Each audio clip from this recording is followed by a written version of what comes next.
Clément, si vous pouvez peut-être, vous de votre côté, et puis en reprécisant un peu aussi ce qu'est votre spectre et votre action, je dirais qu'en vous présentant tout à l'heure, ce que je disais, c'était, en plus, si je peux me mettre pour nous, l'intérêt, c'est que vous voyez, vous êtes vraiment en vision binoculaire, c'est-à-dire que vous voyez à la fois ce qui est la question des pathologies, notamment des difficultés psychiques des soignants, mais aussi globalement des autres. Donc Clément, c'est à vous si vous voulez bien. Bonjour à tous, merci Anne-Marie pour cette invitation. Donc là, je prends le relais pour les problèmes techniques, mais avec plaisir. Donc Clément Duret, je suis médecin du travail.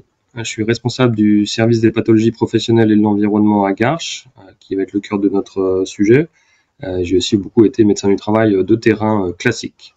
Donc, la mission de notre service, c'est d'être un centre ressources, un peu un centre expert sur toutes les pathologies liées au travail, à la demande des médecins du travail, des psychiatres, des médecins traitants, notamment dans l'axe de la santé mentale au travail, ce qui nous occupe énormément depuis déjà une vingtaine d'années, mais très intensément depuis un peu plus de 5 ans. Et dans laquelle on a monté à la fois une consultation spéciale dédiée aux soignants post-Covid, pour faire face aux enjeux de santé mentale des soignants, mais aussi une consultation spécialisée dans l'épuisement professionnel, parce qu'on avait le sentiment que ce syndrome, plus ou moins bien connu, malgré que ce soit déjà un peu galvaudé dans la population générale, n'était pas suffisamment bien adressé et pris en charge, avec des arrêts de travail très prolongés, des cassures de carrière et des souffrances individuelles et collectives. Donc, peut-être dans la petite demande qui a été aujourd'hui pour le cercle, pour prendre un peu des expériences de terrain, moi je vais prendre un peu cette casquette médecine du travail, mais aussi globalité, c'est-à-dire des gens qu'on peut voir de tout secteur, parce que notre service a une mission régionale, on reçoit des patients qui viennent de tout secteur d'activité et qui sont en difficulté en lien avec leur travail. On est notamment centre expert pour la question des maladies professionnelles et leur reconnaissance.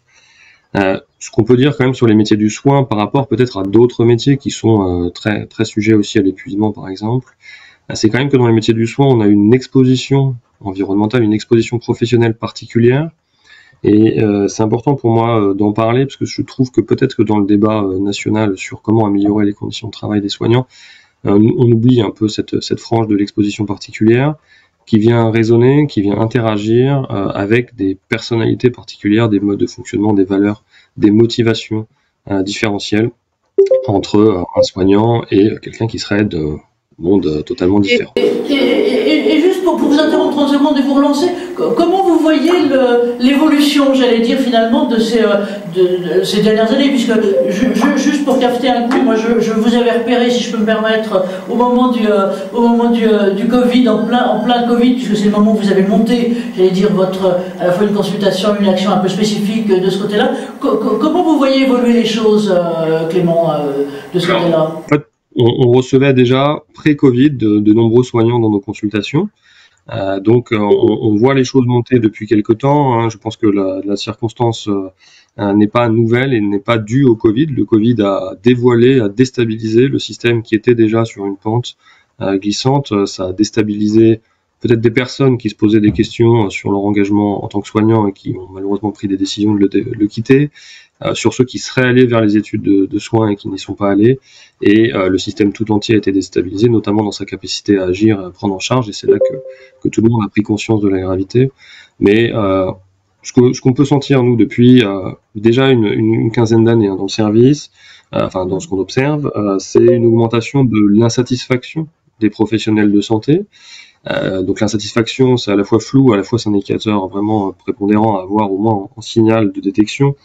Quand on va un peu plus loin, on se rend compte de la montée du conflit de valeurs, du conflit éthique, avoir l'impression un peu l'acte de la qualité empêchée, de ne pas pouvoir faire le métier à la hauteur qu'on l'attend, dans la qualité, dans la sécurité qu'on attend, et ça rejoint un peu ce qui a déjà été dit. Une notion de perte de sens, notamment une perte de sens du travail collectif, du sens commun, derrière de participer à une famille, par exemple. C'est souvent dit par des patients qui sont soignants au titre professionnel, qui disaient je faisais partie de la famille du service Intel, de l'hôpital Intel.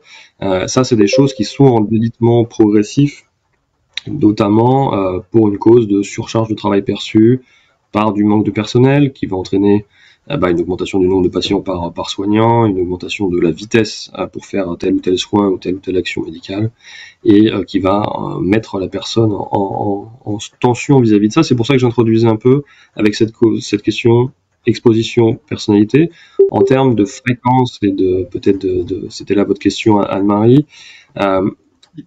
Je ne sais pas s'il y a une augmentation drastique de l'exposition. En tout cas, ce qui est sûr, c'est qu'il y a une augmentation drastique de l'expression, de la difficulté et des on sent l'expression de peut-être encore une minute ou deux, Clément, là-dessus. Alors, Clément, juste aussi sur... Et puis, avant même peut-être qu'on oriente tout à l'heure les choses, sur les pistes de solutions, c'est-à-dire en gros, voilà ce qui est à retenir sur finalement le diagnostic, donc vous voyez beaucoup plus d'expression, et sur les pistes de solutions, ou sur les pistes, j'allais dire, alors sans cafeté bien entendu, mais de préoccupation et de prise en compte de par les établissements hospitaliers que vous connaissez. Comment vous sentez les choses venir? Piste de solution, moi j'ai vraiment une requête souvent que je porte quand je participe à ces enquêtes-là et ces solutions-là, c'est qu'il faut aller dans le détail de la situation locale. Aujourd'hui, dans la complexité du métier de soignant et dans son expression et dans les personnalités des gens, il faut vraiment aller à l'échelle locale. C'est trop large de dire par exemple que tous les soignants vont mal. C'est pas vrai au quotidien, et heureusement. Et à l'inverse, faut pas non plus dire que tout le monde va bien. Il faut vraiment aller à l'échelle locale, parce que c'est là qu'on va trouver les facteurs précis, et c'est là que je reprends ma casquette médecin du travail. Pour solutionner, il nous faut avant tout une analyse précise. L'intervention précoce est importante. On a l'orientation aujourd'hui un peu management dans la question de votre animation. Clairement, 2-3 solutions que j'ai en tête qui sont clés. Il faut arrêter de tolérer les circonstances de tension. Quand on dit... Je peux me permettre, pardon, d'être un peu chaotique dans les choses, peut-être de vous demander qu'on passe la parole maintenant à Catherine.